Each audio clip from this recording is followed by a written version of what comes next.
Trunk networks get their name from the world of telephony.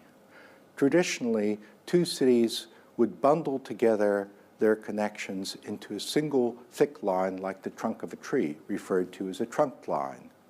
And then the local household loop lines would be like the branches of a tree, one line for each household. The reason why trunking has become important is because it offers some huge advantages over conventional for larger agencies. A conventional system is a system that has dedicated channels, dedicated to a specific user or group of users. You select a channel manually by moving a selection knob on a radio or pressing some buttons or maybe using some kind of drop-down menu in a display. So conventional means selecting a channel in order to communicate. So they're dedicated to particular users. Channel 1 might be fire, channel 2 might be fire chiefs, channel 3 might be animal control. In order to communicate with these particular groups, the user has to make a channel selection first, by hand, manually. Conventional has some huge advantages, why it's still popular around the world today. It's very fast to set up a call, it's easy to use, and it's pretty inexpensive. However, there's some downsides as well. Remember, conventional means using dedicated channels that are manually selected. And when a channel is being used, it's used exclusively by one caller. So anybody else who wants to make a call on that channel has to wait until the call is over. It's an inefficient use of radio channels. I mean, think for a moment. Channel 1, the fire channel, you'd expect to be busy all the time. But channel 3, the animal control channel, well, how many loose dogs are there? That channel can go idle. So while you've got callers waiting to have a crack at channel 1, they can't make use of channel 3, even though it's completely idle.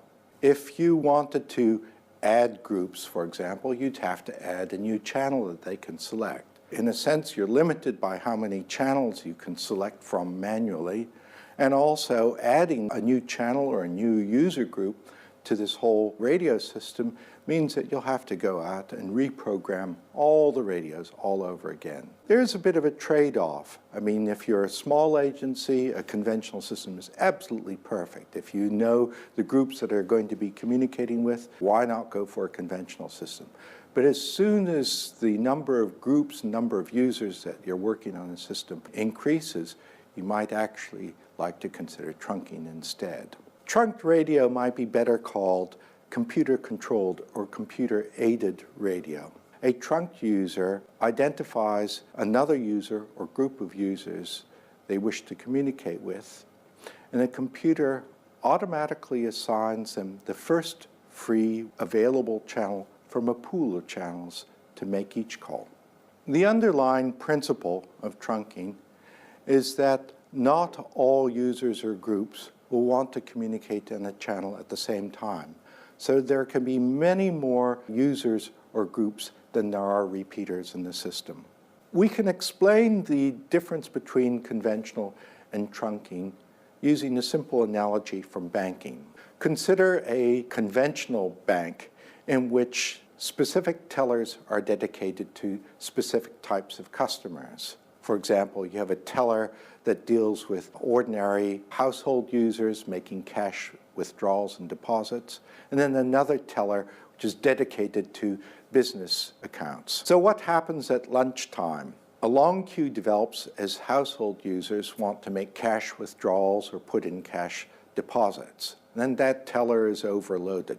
Whereas the business teller finds one or two business customers, but most of the time stands idle. This is the problem with conventional systems. By contrast, a trunking teller can serve any type of customer and do any sort of transaction. So at lunchtime, when the long queue of household users wanting to make cash withdrawals or cash deposits is mixed in with the business users, the controller at the head of the queue simply assigns each customer to the first available teller.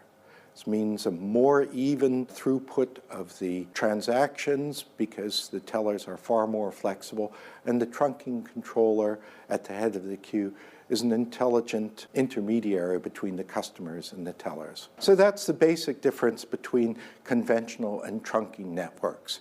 In one, the users manually control the allocation of channels by selecting from a knob, whereas in trunking systems, a computer at the center of the network is responsible for this.